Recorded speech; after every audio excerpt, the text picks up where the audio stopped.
देखिए students, exercise 9.2 इसका first question हमारे पास है। उस बिंदु के निर्देशांक ज्ञात कीजिए जो बिंदु 3, 5 और 7, 9 को मिलाने वाले रेखाखंड को 2:3 के अनुपात में अंतः विभाजित करता है। ठीक है, तो विभाजित शब्द या विभाजन शब्द जब भी क्वेश्चन में आएगा तो विभाजन सूत्र लगाना होगा। और इसमें अंतः विभाजन है तो हम प्रीवियस जो वीडियो थी उसमें इनके फॉर्मूलाज की वगैरह में बात कर चुके हैं, तो आप वो देखिएगा, वहाँ से आप फॉर्मूले याद भी कीजिएगा। तो हम इसमें स्टार्ट करते हैं। तो इस टाइप की जो क्वेश्चन होता है उसमें सबसे पहले एक लाइन खींचते हैं हम, ठीक है, और एक साइड में ए लिखते हैं, दूसरी साइड में बी लिखते हैं। अब जो दो बिंदु दिए होते हैं हमें, उनको हम यहाँ पे लिखते हैं। जैसे 3, 5 यहाँ लिख दिया हमने और 7, 9 हमने यहाँ लिख दिया। ठीक है, उसके बाद में बीच में कहीं भी, बिल्कुल मिड की बात नहीं की जाती, थोड़ा इधर उधर भी ले सकते हो, कोई दिक्कत नहीं है। बीच में एक बिंदु लगाते हैं हम और जो अनुपात दे रखा होता है उसको हम यहाँ पे लिख देते हैं। ठीक है, जो अनुपात दिया होगा उसको हम यहाँ पे लिख देते हैं कि बिंदु जो सी है वो इन दोनों को मिलाने वाले रेखाखंड को 2:3 में विभाजित करता है।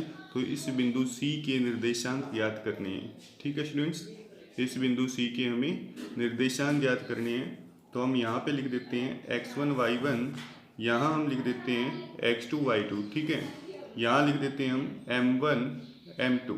ओके स्टूडेंट्स, अब हमारे पास फॉर्मूला होता है इसमें अंतः विभाजन का, x = m1 x2 m2 x1 upon m1 + m2। ठीक है स्टूडेंट्स, और y का फॉर्मूला होता है हमारे पास m1 y2 m2 y1 upon m1 + m2। Okay students, बस अब ये जो मान हमने यहाँ लिखे हैं ये सारे हमें इसके अंदर पुट करने हैं। तो देखिए इसमें m1 का मान देखिए कितना है हमारे पास, 2 है। फिर देखिए x2 का मान क्या है हमारे पास, x2 का मान हमारे पास 7 है, तो 2 × 7 हो गया, प्लस m2 का मान देखिए कितना है हमारे पास, 3 है, मल्टीप्लाई x1 का मान देखिए, x1 का मान हमारे पास है 3। ठीक है, बटे m1 + m2 करते हैं। तो देखिए m1 का मान 2 और m2 का मान 3, तो 2 + 3। ठीक है, देखिए सोल्व करते हैं इसको। तो 7 को 2 से मल्टीप्लाई किया, 14 हो गया, 3 × 9 बटे में क्या आ जाएगा, 2 और 3 5। ठीक है, 14 + 9 कितने हो गए, 23/5। ओके स्टूडेंट्स, ये आ गया हमारे पास x का मान। अब हम y वाले में देखते हैं। तो देखिए m1 का मान लिखते हैं हम 2, मल्टीप्लाई में y2 का मान लिखते हैं यहाँ से देख के 9, प्लस m2 का मान देखिए कितना है 3, और y1 का मान यहाँ से देख के लिखते हैं 5। ठीक है, अब देखिए m1 + m2 करते हैं तो 2 + 3, इसको सोल्व करते हैं। 9 को 2 से इंटू किया 18, 5 को 3 से किया 15, अपॉन में 2 + 3 कितने हो गए, 5। देखिए 18 + 15 कितने हो गए, 33 और बटे 5।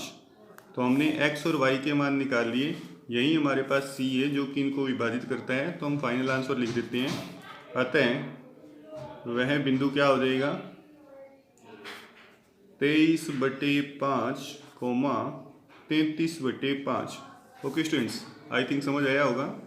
देखिए इसमें क्या कहा था हमें, एक बार फिर से देख लीजिए। उस बिंदु के निर्देशांक ज्ञात कीजिए जो बिंदुओं 3, 5 और 7, 9 को मिलाने वाले रेखाखंड को 2:3 के अनुपात में विभाजित करता है। तो सबसे पहले एक लाइन बनाई, जो दो बिंदु दे रखे थे वो हमने यहाँ लगाए, और जो अनुपात दे रखा था वो हमने यहाँ लिखा, x1 y1 x2 y2 लिखा, यहाँ पे m1 m2 लिखा।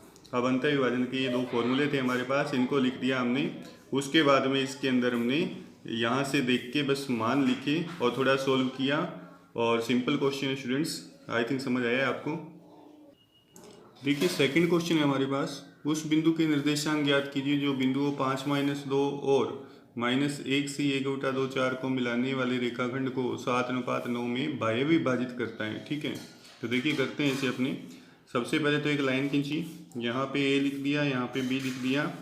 अब जो दोनों पॉइंट हैं उनको लिखते हैं हम। पहला पॉइंट 5 - 2 है, ये लिख दिया। अब दूसरा पॉइंट लिखते हैं यहाँ पे -1 से 1/2, 4।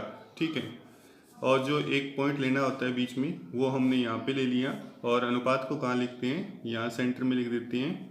यहाँ पे लिखते हैं हम x1 y1 इसको थोड़ा सा पहले सोल्व कर लेते हैं। देखिए 2 एकम 2 और ऊपर वाली संख्या ऐड होती है, इधर तो गुना होता है ऐसे तिरछा, और प्लस ऊपर वाली संख्या होती है, तो 2 एकम 2 और 1 3, तो ये बन जाएगा माइनस का 3/2 कोमा 4। ये x1 y1 हो गई, ये हो जाएंगे x2 y2। यहाँ पे हम लिख देते हैं m1 m2। ओके स्टूडेंट्स, अब हम फॉर्मूले लगाते हैं इसमें। बाह्य विभाजन का फॉर्मूला क्या होता है, x इज इक्वल टू होता है m1 x2 minus m2 x1 upon m1 minus m2।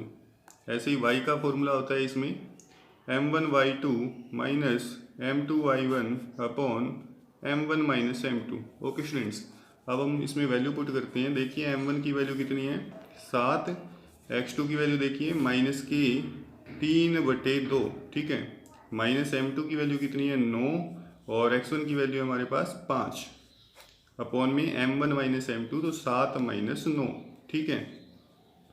अब ये आपस में गुना होगा तो माइनस के 21, 7 के 21 हो गए, बटे में 2, 9 पंजे 45, ठीक है। देखिए एक बार, 7 के 21 और माइनस के हो गए, बटे में क्या है 2, 9 पंजे 45, बटे में क्या आएगा हमारे पास माइनस की 2। ओके स्टूडेंट्स, देखिए अब इसके बटे में हम 1 लगा देते हैं और फिर इसका एलसीएम लेते हैं। हमारे पास क्या आएगा 2 एलसीएम आ जाएगा इन दोनों का, तो यहाँ तो बनेगा माइनस के 21 बन गए, और यहाँ एलसीएम लेंगे तो क्या बनेगा 45 को 2 से मल्टीप्लाई किया 90, ठीक है, और ये बटे वाला -2 तो पहले से ही है, ठीक है। अब 90 में 21 जुड़ेंगे तो कितने हो जाएंगे यहाँ पे माइनस के 111, ठीक है, और बटे में 2, उसके बटे में क्या आ गया -2। अब इसको पलटेंगे हम तो यहाँ पे 1 लगा देते हैं हम, तो देखिए क्या बनता है यहाँ पे, यहाँ बन जाएगा -111/2 इंटू 1/-2, ठीक है स्टूडेंट्स। माइनस से माइनस कट हो गया, 111/4 आ गया। जब इसको डिवाइड करते हैं हम तो सही बटे में देखिए कितना आता है हमारे पास 27 सही 3/4। ओके स्टूडेंट्स, अब देखिए हम y का मान निकालते हैं, तो इसमें वैल्यू पुट करते हैं। देखिए m1 की वैल्यू 7 रखी है हमने, y2 की वैल्यू कितनी है 4, माइनस m2 की वैल्यू देखिए कितनी है 9, और y1 की वैल्यू कितनी है हमारे पास -2, ठीक है। m1 माइनस m2 किया तो 7 माइनस 9। ओके स्टूडेंट्स, अब देखिए यहाँ पे सॉल्व करते हैं। 7 चौके 28, माइनस माइनस प्लस हो गई, 9 दूनी 18, बटे में क्या आ जाएगा -2, तो ये कितना हो जाएगा हमारे पास 28 + 18 कितने हो जाएंगे 46/-2। 2 से इसको कट कर सकते हैं, 2 एकम 2 दूनी 4, 2 3 6, तो हमारे पास आंसर क्या आ जाएगा यहाँ पे -23। ओके स्टूडेंट्स, तो हमारे पास y का मान क्या आ गया -23, x का मान है हमारे पास, x का मान हमारे पास आया था 27 सही 3/4, तो हम फाइनल आंसर लिख देते हैं। अतः वह बिंदु क्या आ जाएगा हमारे पास, x है 27 सही 3/4 और उसका मान हमने क्या निकाला था -23। ओके स्टूडेंट्स, ये होगा इसका फाइनल आंसर। देखिए नेक्स्ट तीसरा क्वेश्चन मैं नहीं करवा रहा हूँ, क्योंकि तीसरे क्वेश्चन में अंतः और बाह्य विभाजन दोनों के फॉर्मूले लगाने हैं, और वो मैंने आपको जो फर्स्ट क्वेश्चन था वो अंतः विभाजन से करवा दिया, और जो सेकंड क्वेश्चन है वो बाह्य विभाजन से करवा दिया। तो जो थर्ड क्वेश्चन है उसमें अंतः और बाह्य दोनों फॉर्मूले लगेंगे, मतलब 2 क्वेश्चन हो गए एक टाइप से। ओके, इसके बाद हम फोर्थ क्वेश्चन देखते हैं, ये थोड़ा अलग टाइप का है। तो इसमें देखिए बिंदुओं 22, 20 तथा 0, 16 को मिलाने वाली रेखा के मध्य बिंदु के निर्देशांक ज्ञात कीजिए। बहुत ही सिंपल क्वेश्चन है। देखिए स्टूडेंट्स, हम यहाँ लिख देते हैं x1 y1 और यहाँ लिख देते हैं x2 y2, ठीक है। तो मध्य बिंदु का फॉर्मूला हमें मालूम है। मध्य बिंदु क्या होता है, मध्य बिंदु x1 + x2/2 and y1 + y2/2। Okay students, तो बस ये मान यहाँ पे हमें देख के लिखने हैं। देखिए x1 का मान कितना है हमारे पास 22, x2 का मान देखिए 0/2, ठीक है, y1 का मान देखिए 20, y2 का मान देखिए 16/2। ओके स्टूडेंट्स, अब देखिए यहाँ क्या बनेगा 22/2, यहाँ बनेगा 20 और 16 कितने हो गए 36/2, ठीक है। अब इनको कट कर देते हैं, 2 एकम और ये यहाँ पे 11 आ जाएगा। 2 से जब इसको काटें तो 2 एकम 2, 2 8 16। तो क्या आ गया आंसर हमारे पास 11,18। तो मध्य बिंदु आ जाएगा हमारे पास 11,18। ओके स्टूडेंट्स, देखिए नेक्स्ट क्वेश्चन है हमारे पास। बिंदुओं 5 3 और -3 -2 को मिलाने वाले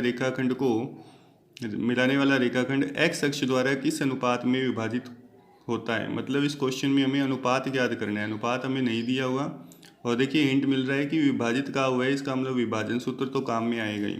अब दिक्कत ये होती है कि हमें पता नहीं लगता अभी अंतः विभाजन सूत्र लगाएं या बाह्य विभाजन। तो आप कोई भी लगा सकते हो, बाकी अंतः लगाना चाहिए क्योंकि उसमें माइनस वगैरह का लफड़ा नहीं होता। तो आप इसमें अंतः विभाजन सूत्र लगाएंगे, ठीक है। एक्स अक्ष की बात कर ली तो हमने पढ़ा था पहले कि एक्स अक्ष पे किसका मान 0 होता है, वाई का मान। तो सबसे पहले यही लिख देते हैं कि एक्स अक्ष पर क्या होगा, y बराबर 0। ओके स्टूडेंट्स, अब एक लाइन खींचते हैं हम। यहाँ लिख दिया a, यहाँ लिख दिया b, इन दोनों बिंदुओं को लिखते हैं हम यहाँ पे। तो 5 3 और दूसरा बिंदु हमने लिख दिया -3 -2, ठीक है। एक बिंदु लिया बीच में क्योंकि कोई बिंदु ही तो विभाजित करेगा इस लाइन को, सी ले लिया हमने। अब हमें उसका अनुपात नहीं पता, तो जब भी अनुपात नहीं पता होता तो हम अनुपात मानते हैं k अनुपात 1 या लैम्बडा अनुपात 1, ठीक है। हमने एक अनुपात मान लिया k अनुपात 1। देखिए दूसरा हिंट हमें दे रखा है कि x अक्ष द्वारा विभाजित हो रहा है और x अक्ष पे हमें बताया कि y का मान 0 होता है। तो x अक्ष पे x का तो कोई मान होगा परंतु y का मान क्या होगा, 0 होगा, ठीक है स्टूडेंट। तो हम यहाँ पे क्या लिख लेंगे, x, 0। ओके, अगर इसी में लिखा होता हमारे पास कि y अक्ष द्वारा विभाजित, तो y अक्ष अगर विभाजित करता तो हम क्या लेते, 0, y लेते, क्योंकि y अक्ष पे क्या होता है, x का मान 0 होता है। तो देखिए अब इसके अंदर क्या करते हैं, यहाँ पे जो भी वैल्यू आए, यहाँ पे जिस वैल्यू का जिसका हमें मान पता हो फॉर्मूला उसी का लगता है। इसमें ऐसा नहीं होता कि x और y दोनों के फॉर्मूले लगे, ऐसा नहीं होता इसमें जिसका अनुपात जब भी हमें निकालना होता है तो कोई एक फॉर्मूला लगाते हैं, चाहे तो x का लगा लो चाहे y का लगा लो, ठीक है। तो इसमें हमें पता है कि x का मान नहीं पता हमें, तो x का फॉर्मूला नहीं लगाएंगे, यहाँ पे हम y का फॉर्मूला लगाएंगे ताकि हमारे पास ये अनुपात आ जाए। ओके स्टूडेंट्स, तो जिसका मान हमें यहाँ पे पता होता है अनुपात निकालने के लिए उसी का फॉर्मूला लगता है। मान लो हमें दोनों ही मान यहाँ पे पता है तो फिर आप x या y में से कोई भी फॉर्मूला लगा सकते हो। ओके स्टूडेंट्स, तो देखिए हम यहाँ पे लिख देते हैं x1 y1, यहाँ लिख दिया हमने x2 y2 और अनुपात को हमने लिख दिया m1 m2। ओके स्टूडेंट्स, तो यहाँ पे हमें y वाला फॉर्मूला लगाना पड़ेगा क्योंकि y का मान हमें पता है यहाँ से, तो हम लगाते हैं फॉर्मूला। देखिए y बराबर क्या होगा, m1 y2 plus m2 y1 बटे m1 प्लस m2। तो देखिए यहाँ से y का मान क्या है हमारे पास, 0, वो लिख दिया हमने। m1 का मान देखिए k, y2 का मान देखिए -2, m2 का मान है हमारे पास 1, y1 का मान है हमारे पास 3 बटे m1 प्लस m2 किया तो k प्लस 1, ठीक है। तो 0 बराबर क्या आ जाएगा हमारे पास, देखिए 0 बराबर आ जाएगा -2k प्लस 3। यहाँ मैंने गुणा कर लिया, -2k बना, यहाँ 3 एकम 3 और बटे में देखिए क्या बनेगा, k प्लस 1, ठीक है। देखिए अब हम यहाँ पे वज्र गुणा करते हैं इनकी, तो इसका इससे मल्टीप्लाई किया, 1 से मल्टीप्लाई करेंगे तो वही डिजिट आ जाएगी वापस, तो 2k प्लस 3 आ गया। अब 0 से कोई संख्या को मल्टीप्लाई करेंगे तो यहाँ पे हो जाएगा 0। ओके स्टूडेंट्स, 1 से मल्टीप्लाई किया तो वो का वही आ गया और 0 से किया तो ये संख्या क्या हो जाएगी, 0 हो जाएगी। पक्षांतरण करते हैं तो -2k बराबर आ गया -3, ठीक है। माइनस से माइनस कट कर दिया हमने, गुणा वाली डिजिट जाती है डिवाइड में, तो k बराबर आ जाएगा 3/2।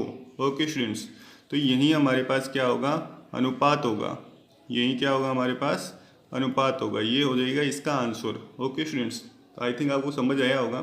तो जो नेक्स्ट छठा क्वेश्चन है उसमें ये लिखा हुआ है कि y अक्ष द्वारा विभाजित करते हैं, तो उसमें आप क्या मान लोगे, जो बिंदु मानोगे आप, जैसे यहाँ पे x, 0 लिखा है तो वहाँ पे क्या लिखेंगे अपने 0, y लिखेंगे और वहाँ भी हमें अनुपात निकालना होगा तो वहाँ पे हम x वाला फॉर्मूला लगाएंगे क्योंकि हमें वहाँ पे x का मान पता होगा जबकि y का मान नहीं पता होगा। Okay students,